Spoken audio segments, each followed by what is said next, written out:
topic is Zen and Algis Mickūnas. Phenomenology. Thank you very much. Well, in fact, I will speak more about phenomenology than Zen. At the beginning, maybe short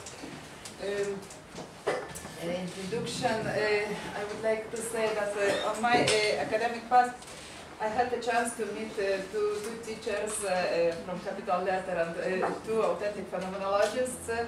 They are Thomas Sodeika and Algis Mickūnas. And with the help of these two unique personalities, I found the beauty and attractiveness of philosophy.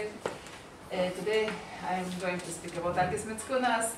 I decided to make my presentation shorter, like that, just to leave more time for Thomas Sodeika, who would speak deeper about Zen, but now we get information that he's not coming. Anyway, we are late, so I will try to not speak more than 20 minutes. Lithuanian philosophy of last 20 years could be hardly imagined without Algis Mickūnas, and this unique personality naturally become a magnetic point of attraction, reason why every summer many young people going to Santara Šviesa conference. It used to have place in Agnieška, later in Alanta, and then next week they are following him to academic workshop in Baltos Lankos in Druskininkai.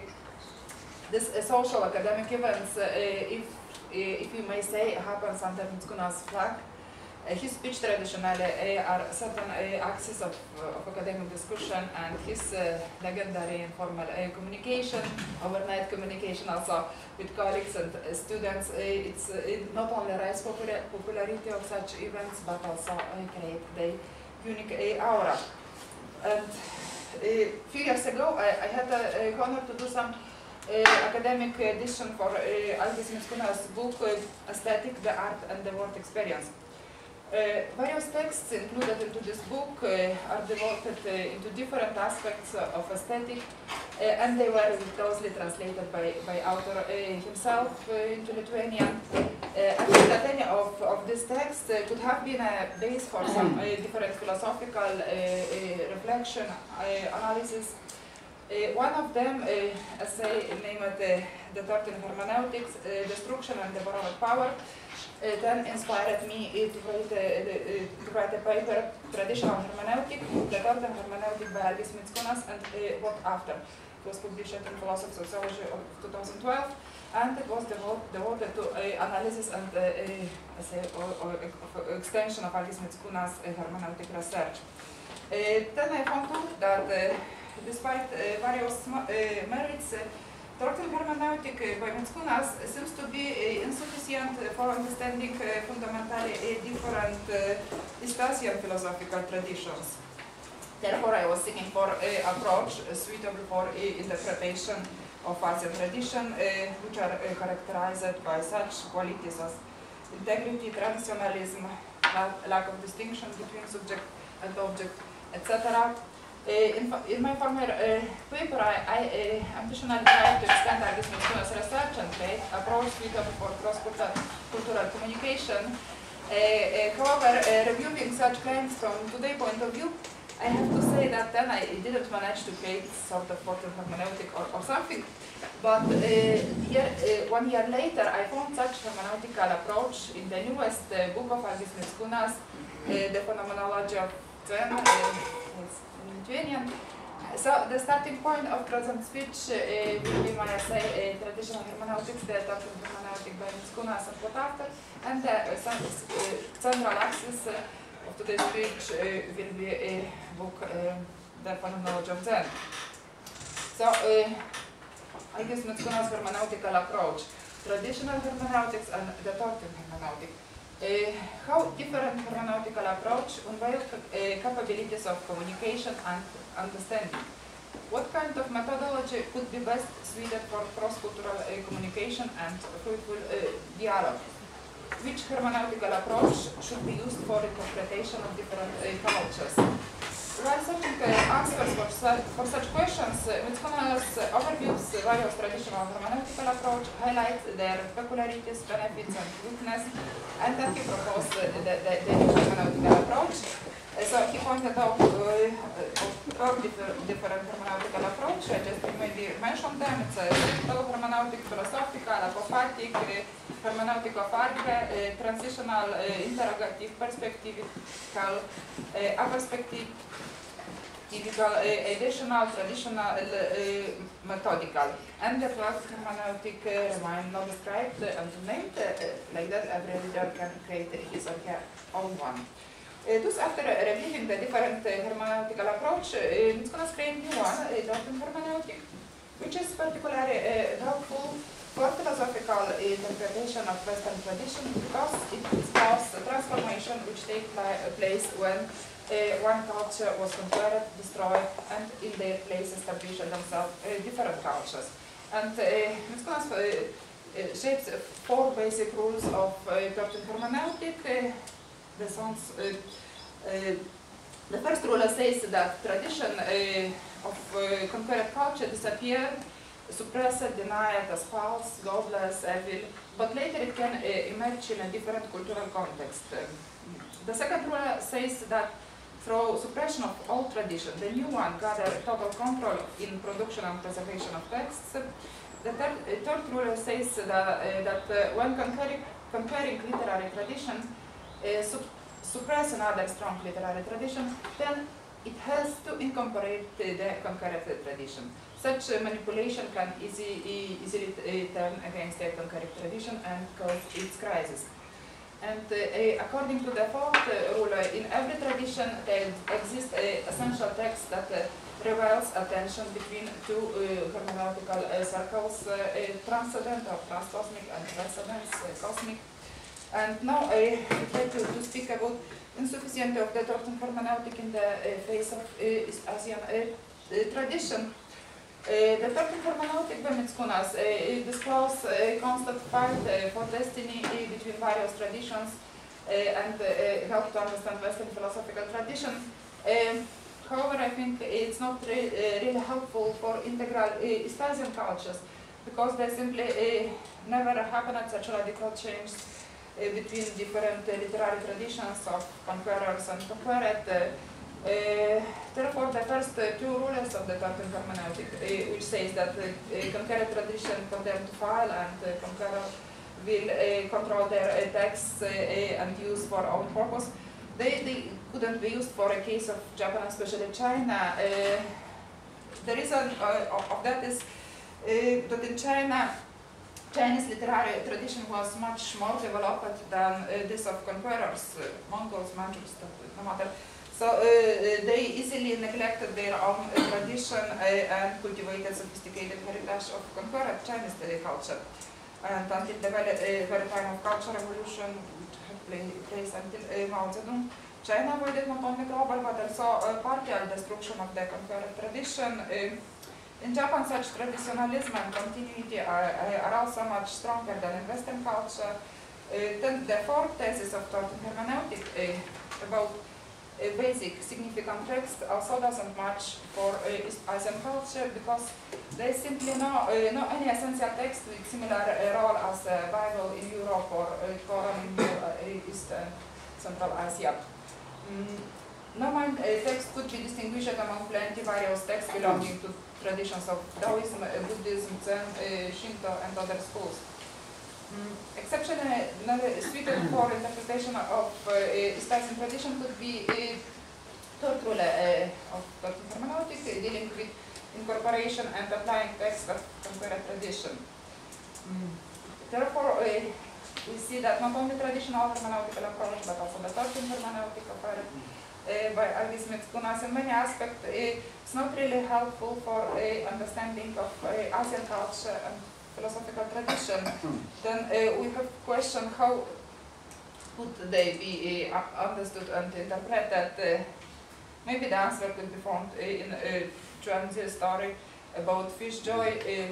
Could be captured only if various stereotypes and presuppositions will be suspended. Poetical, metaphorical language could better than conceptual theoretical language, unveil mysterious Chinese, Japanese philosophical tradition, especially such different and paradoxical ones as Taoism, Chan, Zen Buddhism. Appropriate approach that helpful to understand Zen mind is always based on personal experience, ability to move own consciousness toward the entire cosmos, and such ability could be found in Algis Mickūnas' relationship with the world and in his openness toward everything, toward the entire cosmos. And I think that is particularly clear in his last book about phenomenology and Zen consciousness. And now maybe a short review of the book. So the latest book of Algis Mickūnas provides phenomenological view at Zen tradition. Maybe here I have to mention that Mickūnas speaks about Japanese Zen, not Chinese or Korean version. It highlights Zen relationship with Japanese, Indian, Western culture and the philosophical schools. Analyze topics such as perception, self-awareness, and particularly secrets of consulting awareness. This book doesn't pretend to the status of academic monograph, both its structure and content had rather a free essayistic style, and yet this book represents complete whole. It extends horizons and, most importantly, it evokes essential philosophical existential questions and reflection. Well, maybe I will dare to mention some critical remarks. Reader has the impression that publisher, Baltas Lankos in this case, was in rush by preparing this book. Somehow there might be some mechanical repetition during translation, because author wrote it in English, and during translation from English manuscript, the formatter incorrectly transcribed some ASEAN names or concepts. And of course all this could have been easily removed and arranged. Anyway, such cosmetic details are not important. I consider this text as one of the best I've got a chance to find out recently. And I can say it despite the fact that reviewed from the perspective of culture studies or history of philosophy, it also could be criticized for some inaccuracies. Already on the first page of the introduction, author says that transformation of Buddhism into Zen happened in Japan. And Mickūnas almost never mentioned China, the place where emerged, developed and matured Zen or Chan Buddhism tradition. Maybe in future we would like devoted to phenomenology and China's tradition, Taoism, Chan Buddhism, China. We'll see. For today we have a great book about Zen in Japan, its connection with India and Western thought. In Zen dialogue with phenomenology, one could find some details or approach which could sound strange for analytical mind of European reader. Otherwise, in introduction, Mickūnas says that, quotation, paradox doesn't mean lack of thinking, on the contrary, it is essence of philosophy. I agree with the comment of Arunas Vardelas that in this book, Algis Mickūnas tries to reach deepest primordial level of consciousness, understanding, and of course, a review of development of culture and philosophical ideas. It was far away not the main goal of the author of the dialogue with phenomenology. He captures essential touch points of phenomenological and Zen mind, and with the help of phenomenological approach, opens up essential points of Zen. Virtuosely denies stereotype that Zen thought is unavailable and incomprehensive for Western mind. Thus, the newest book of Algis Mickūnas could be described as a persuasive example of thesis that exactly phenomenology is the most accessible way to understand Zen. The author explains why Zen shouldn't be called religion, and why genuine Zen masters do not become global missionaries like Jews, Christians or Muslims. The main task of this book is to disclose something what quotation cannot be imagined, perhaps cannot be even spoken in Zen. And if we speak about Zen and phenomenology, their differences and resemblances, I tried with the help of Mickūnas text to figure out some main differences and resemblances between Zen and phenomenological thought. Zen is rather wisdom of practical behavior, while phenomenology is a philosophical theory which claims to realize Western dream and create, as Mickūnas says, philosophy as a rigorous science. Therefore, between them looks to be more resemblances than differences. In many ways, Zen language is very similar to the phenomenological technique of epoch reduction of consciousness. According to Mickūnas, Zen is not the salvation, but a way to disclose the awareness that one is always engaged in everyday life, living world. This wisdom cannot be found in monastic, philosophical school or historical text. Phenomenology also focuses attention on everyday life and living world. Therefore, to understand Zen phenomenologically is to understand that both Zen and phenomenology regard daily activity to be founded on awareness prior to the distinction of subject from object or body from mind. Mickūnas shows us that that there exists a common ground for understanding the nature of language and even thinking. Maybe yeah, I will skip some parts. So, culture hermeneutic versus phenomenological or Zen hermeneutic. According to traditional hermeneutical approach, human activity are embedded in an intersubjective and historical life world. This means that it is impossible to extricate experienced phenomena from their historical context and make a universal claim to the primacy of different awareness of the world. Phenomenological approach helps to show how Zen attempts to overpass such historical, cultural, methodological limitations.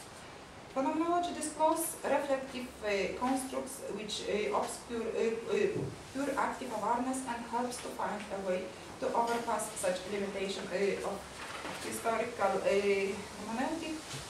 Both Zen and phenomenology, according to Mickūnas, are able to disclose active, daily, and even meditative awareness available as long as we do not engage various cultural hermeneutics.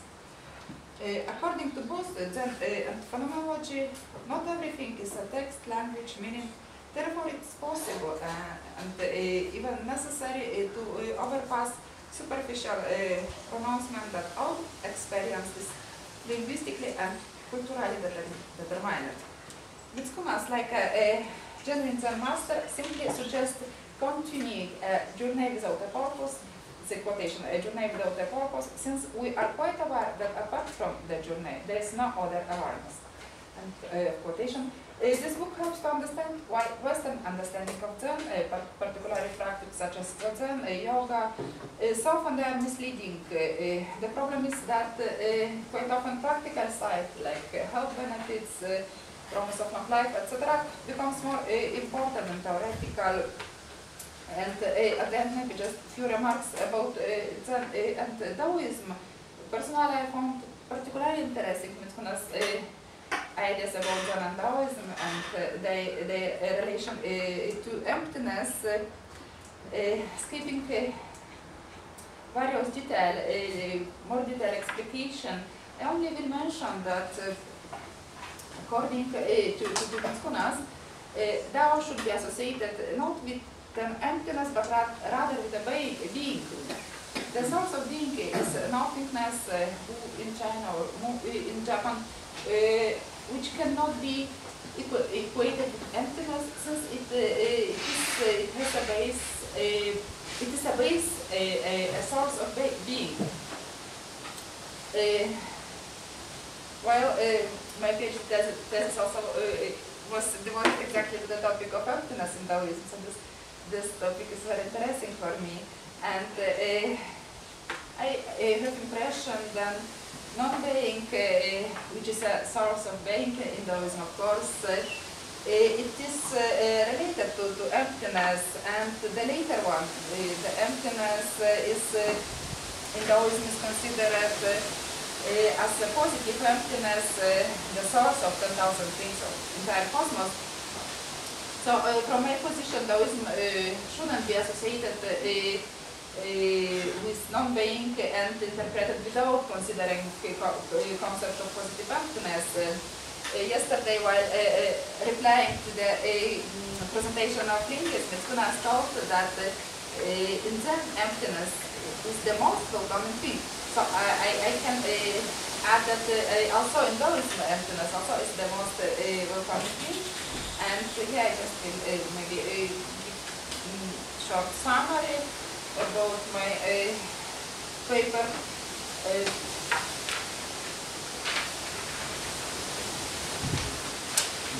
So, making traditional hermeneutic approach, the Tolkien hermeneutic are really helpful for understanding of Zen or other Japanese philosophical tradition.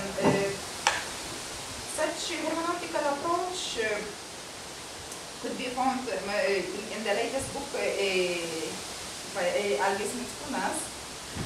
I would say, in fact, in whole his life, reduction of stereotypes and attention to personal experience, it is a way to understand paradoxical Zen called and therefore phenomenology, and especially in a way as it is cultivated by Mickūnas, it's a property which could convey paradoxical thought of Zen mind. So I think you can find in this book there is a manuscript in English, and I hope it will be published someday already. This so I will end with this. Thank you.